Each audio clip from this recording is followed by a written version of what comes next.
Olá, mulheres. Aqui quem fala é a Viviane Martinello, do Esposas que Oram. Nós estamos estudando juntas o livro Despertar da Leoa, da Lisa Beveri, da editora Chara. Desde o início desse livro, da leitura, eu estava ansiando por esse áudio de hoje. Muitas coisas na vida da autora identificaram com a minha. Houve uma identificação de espírito muito grande desde os livros que eu li do esposo dela, do John Bevere. E esse capítulo tem muito a ver com a minha vida, muito a ver com a história de Crônicas de Nárnia, que eu li um tempo esse livro e foi revolucionário na minha vida. Eu quero indicar que vocês leiam as Crônicas de C.S. Lewis. E esse áudio está muito especial, então não deixe de ouvi-lo, ok? Vamos lá? Nós estamos então hoje no áudio 29. Confie nos seus encontros com o leão.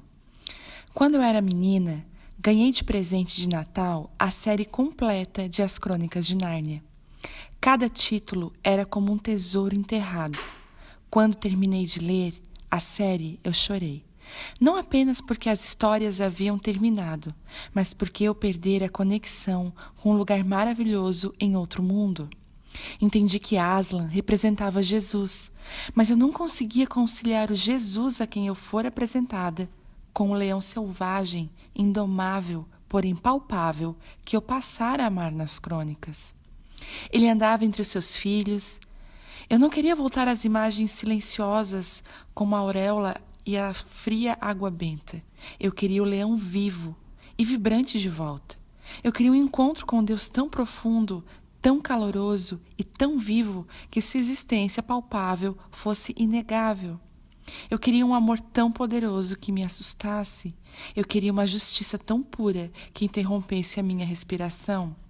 Eu queria ser Lúcia em um mundo onde os animais e as árvores falassem, onde a virtude e a verdade fossem recompensadas, onde os erros fossem perdoados sem penitência.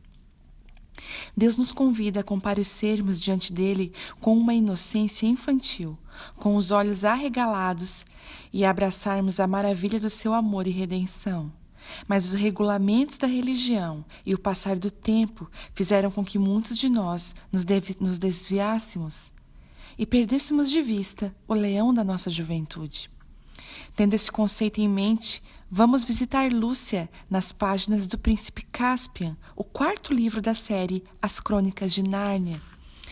No momento em que nos unirmos a eles, as crianças estão exaustas, perdidas e prestes a fazer outra curva errada.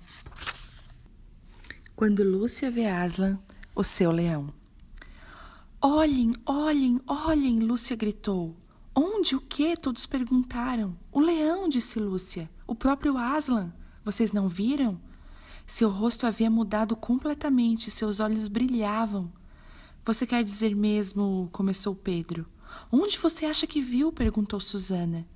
Não fale como um adulto, disse Lúcia, batendo o pé. Eu não acho, eu ouvi.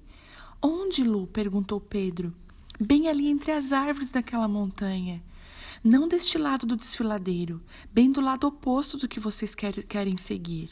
E ele queria que fôssemos para onde ele estava, lá em cima. Como você sabe que era isso que ele queria? Perguntou Edmundo. Eu simplesmente sei, disse Lúcia, pelo rosto dele. Os outros simplesmente se entreolharam em um silêncio intrigado. Quando o leão aparece, o seu semblante reflete isso. Com a visão vem o entendimento. Lembro-me de ver esse entendimento no rosto de Adilson, quando ele me disse que acreditava que Juliana era sua futura noiva. Eu acabara de chegar em casa de uma conferência para mulheres, em Kiev, e no curto período da minha ausência, 6 dias, meu filho encontrara o amor de sua vida. Ele queria que eu me juntasse a eles para almoçar naquele mesmo dia. Sentamos na varanda e eu ouvi quando ele me dizia que sabia que era a moça certa. Quando perguntei a ele como sabia disso, ele sustentou o meu olhar e explicou. Eu simplesmente sei. Naquele momento, eu soube também. Reconheci que o meu filho havia visto algo a mais naquela jovem, algo que lhe dava forças para seguir um caminho que ele não podia explicar. Como sua mãe, eu o apoiaria nessa jornada. Antes mesmo de passar algum tempo com Juliana, acreditei que ela era a pessoa certa para o meu filho, mesmo que eu não entendesse ainda. Quando temos esses momentos com o leão, devemos confiar nesse entendimento, mesmo que os outros não vejam aquilo que é óbvio para nós. Apesar do ceticismo de outras crianças, Lúcia confiava no que havia visto e sabia ser verdade. Após Lúcia lhes dizer a direção que Aslan queria que seguissem, os outros a questionaram. Eles não apenas duvidaram se ela realmente vira Aslan, eles se perguntaram por que ele apareceria para ela. Então, decidem voltar para decidir a seguirem Lúcia e seu leão, ou seguirem um caminho mais direito. Lúcia perdeu na votação e as crianças seguiram por outro caminho. Ela segue o grupo, chorando enquanto eles buscam um caminho oposto. Creio que todos nós sabemos como ela se sentiu. Quando você vê um leão ou um sinal de Deus que outros não veem, haverá perguntas. Eles vão querer saber por que lhe foi mostrado algo que eles não perceberam. Aprendi que só Deus pode responder a essa pergunta. Ele faz como lhe agrada. Ele se revela de diferentes maneiras para diferentes pessoas. Essa dinâmica deveria criar independência ao longo do corpo de Cristo, em vez de levantar perguntas. Se cada um de nós tiver recebido uma parte, os líderes se fortalecerão e desafiarão uns aos outros. É terrível ser incompreendida e depois levada na direção errada. É uma sensação horrível quando os que a cercam não valorizam a percepção que Deus lhe deu. Lembre-se, mesmo nesse caso, Deus está trabalhando em direção a um propósito maior. Não permita que a rejeição e a incompreensão introduzam o julgamento ou a amargura em sua alma. Lide com isso. Voltando a Príncipe Caspian, depois de um dia cheio de muitas curvas erradas e de um encontro quase fatal, as crianças terminaram de volta onde começaram. Doloridos e exaustos, eles se deitaram para dormir. Aslan sabe que Lúcia está sofrendo e, para evitar maiores danos, ele a visita novamente. Das sombras fora do acampamento deles, Aslan chama Lúcia, que está estranhamente acordada depois de um dia tão cansativo. Entusiasmada com a sua voz e tomada pela alegria, ela vai até ele. Ao descrever o dia que tiveram, Lúcia critica seus irmãos e sua irmã por não seguirem seu conselho. Do interior do leão vem a sugestão de um rosnado. Perplexa, Lúcia pergunta a ele se ela fez algo de errado. Mas não foi minha culpa, foi? O leão olhou direito nos olhos dela. Oh, Aslan, disse Lúcia, eu não podia ter deixado os outros e subir até você sozinha. Como eu poderia? Aslan não disse nada. O leão olhou direto nos olhos dela. O que há na presença de Deus que traz tamanha clareza à nossa visão humana distorcida? Muitas vezes entrei na presença dele achando que eu era uma vítima incompreendida e caluniada, apenas para perceber que certas escolhas cabiam unicamente a mim. Mas na presença do nosso leão, eu não me sinto envergonhada. Sinto-me revestida de poder, posicionada e preparada para prosseguir. Em um momento ou outro, todas nós nos encontramos exatamente nessa posição difícil. Você teve uma inclinação dada por Deus de seguir um caminho e a pressão dos colegas ou da família de seguir outro. Talvez você tenha sido tentada a fazer concessões com sua fé ou com seus princípios morais, simplesmente acompanhando a multidão e ficando calada. Independentemente da pressão, você percebeu, quando foi à presença do nosso leão, que as desculpas não funcionam. Elas encontram apenas o silêncio. Muitas vezes ouvi que se Deus está em silêncio, lembre o que ele lhe disse na última vez. Você aceitou, fez o que fez ou deu o que ele ordenou? Caso contrário, ele ainda está esperando a sua resposta. Você é uma leoa. Deus não muda as suas diretrizes só porque os homens fazem uma votação ou discordam dele. Ele também não joga o jogo da culpa. Ele espera e ouve até que tenhamos passado da acusação para a honestidade. Essa postura de humildade nos capacita a nos levantarmos e a encontrarmos com ele em uma dimensão selvagem. C.S. Lewis captou essa verdade profunda muito bem na seguinte interação entre Lúcia e Aslan. Lúcia percebeu que ela deveria ter seguido Aslan, ainda que os outros não se juntassem a ela. Com essa revelação, vem uma nova responsabilidade. Aslan dá a ela outra chance e pede a ela que acorde seus irmãos e irmãs e que diga a eles que ela ouviu novamente e que é hora de prosseguir. Mas eles não vão acreditar em mim, disse Lúcia. Não importa, disse Aslan. Oh, amado, disse Lúcia, eu Estava tão satisfeita em encontrá-lo novamente e pensei que você viria rugindo e afugentaria todos os inimigos como da última vez. E agora tudo vai ser terrível. É difícil para você entender, pequena, disse Aslan, mas as coisas nunca acontecem duas vezes da mesma maneira. Vamos fazer uma pausa por um instante. Amo essa imagem da reação humana à direção de Deus. Ele nos prepara para uma aventura e nós imaginamos que ela será um fracasso terrível. De uma atitude esperançosa, Lúcia passa a se esconder. Vamos continuar. Lúcia enterrou a cabeça na juba dele para se esconder do seu rosto, mas certamente havia algo mágico em sua juba. Ela podia sentir a força do leão entrando nela. De repente, ela se endireitou. Sinto muito, Aslan, ela disse. Estou pronta agora. Agora você é uma leoa, disse Aslan, e agora Nárnia será renovada.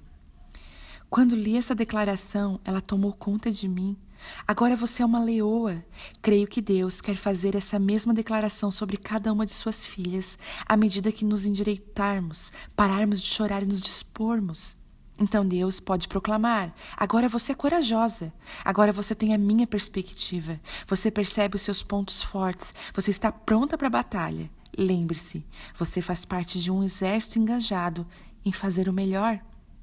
A coragem para fazer a diferença. E quanto a essa batalha, parece que as trevas crescem enquanto a nossa luz vacila. É hora de anunciar que um leão está em nosso meio. Talvez não tenhamos perdido enquanto discutíamos sobre o que não é importante. Nossas fileiras se dividiram e o nosso foco se desviou enquanto os poderes das trevas causaram os caos na terra que fomos encarregados de proteger. Uma batalha está sendo travada ao nosso redor, mas estamos ocupados demais, lutando dentro do nosso próprio acampamento. Ao Rei Eterno, o Deus único, imortal e invisível, sejam a honra e a glória para todo sempre. Timóteo, meu filho, dou-lhe esta instrução, segundo as profecias já proferidas a seu respeito, para que, seguindo-as, você combata o bom combate, mantendo a fé e a boa consciência que alguns rejeitaram e, por isso, naufragaram na fé. 1 Timóteo 1,17. Existem promessas lançadas sobre o nosso futuro. Guerreamos com as armas da luz e da esperança. Ele não está derrotando a morte outra vez. Ele conquistou essa vitória, mas é hora de andarmos no triunfo dele e de encorajarmos outros a nos seguirem. Agora mesmo, os Estados Unidos estão no limiar de um colapso moral, econômico e espiritual. Somos assediados por inimigos e terroristas em todo o mundo e dentro das nossas fronteiras. O medo e a traição semeiam a discórdia em todas as frentes, e existem aqueles entre nós que imaginam que não podemos pensar em nós mesmas. Em minha opinião, o ambiente atual é semelhante da Inglaterra há algumas centenas de anos. O império nasceu de uma terra despedaçada e destruída, e o povo da Grã-Bretanha foi renovado quando uma jovem mulher despertou uma leoa. Aos 25 anos de idade, a rainha Elizabeth I assumiu o trono de um país financeiro e moralmente falido. A Inglaterra era ameaçada de todos os lados por nações mais fortes que eram unidas pelo catolicismo. Em contraposição, a Inglaterra estava dividida pelas guerras religiosas que eram travadas dentro de suas fronteiras. A Grã-Bretanha vacilava após os reinados tumultuados do rei Henrique e da rainha Maria. Porém, ouça o discurso da coroação da rainha Elizabeth. O fardo que recaiu sobre mim me deixa maravilhada. Séculos depois, considero as palavras dela oportunas e provocativas. Que tipo de mulher escolhe ficar maravilhada com um fardo enorme? Fico feliz, porque a rainha não se desculpou por ser jovem demais, frágil demais, por ser de sexo errado.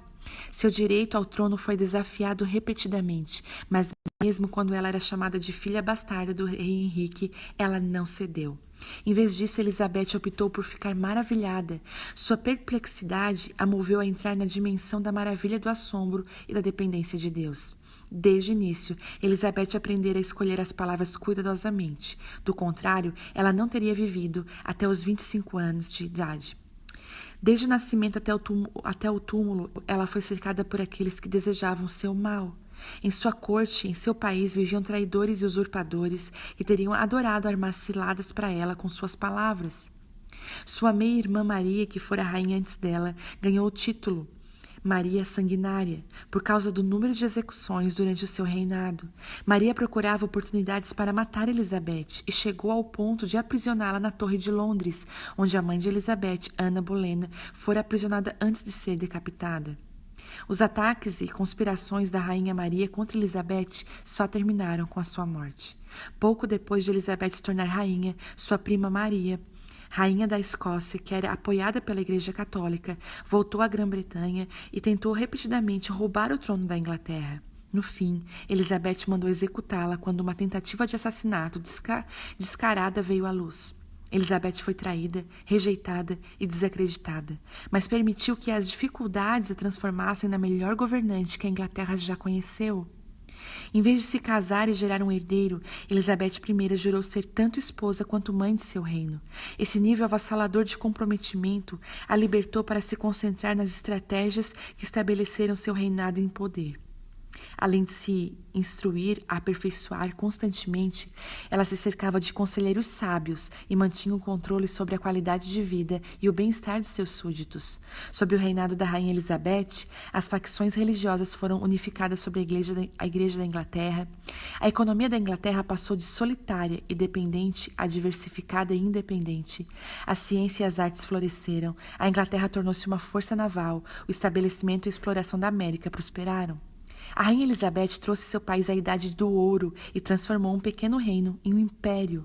Não é de admirar que ela tenha sido chamada de leoa, mesmo com todas essas realizações. O seu papel como rainha nunca deixou de ser um fardo. Ela disse: ser um rei e usar uma coroa é algo mais glorioso para aqueles que o veem do que agradável para aqueles que o carregam. Um livro de história nos diz que ela fez mais do que usar uma coroa. Ela foi uma pioneira da inovação, do comércio e da exploração. Ela entendia a força que estava por trás de uma lealdade não dividida e provia a evolução nacional, mesmo quando países como a França estavam prestes a serem destroçados pela Revolução.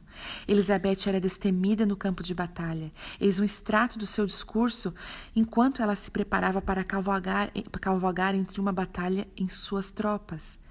Que os tiranos temam, pois sempre me comportei de modo a colocar Deus em minha principal força e a proteção dos corações leais e da boa vontade dos meus súditos. E, portanto, venho perante vós como venho neste momento, não para minha recreação e diversão, mas estando decidida em meio ao calor da batalha a viver ou morrer entre todos vós.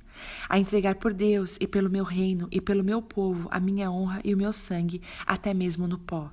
Sei que tenho o corpo de uma mulher fraca e frágil, mas tenho o coração e o estômago de um rei, e de um rei da Inglaterra, e penso que o escárnio vil da Parma ou da Espanha ou de qualquer príncipe da Europa que ousa invadir as fronteiras do meu reino, a isso, antes que qualquer desonra aumente em mim, eu mesma pagarei em armas. Em breve, teremos uma vitória histórica sobre esses inimigos de Deus, do meu reino e do meu povo. E eles tiveram. Você percebe o que acontece quando uma mulher escolhe ficar maravilhada em vez de aterrorizada?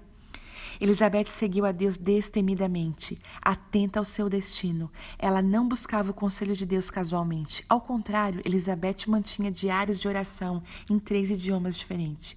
Os resultados são nada menos que surpreendentes.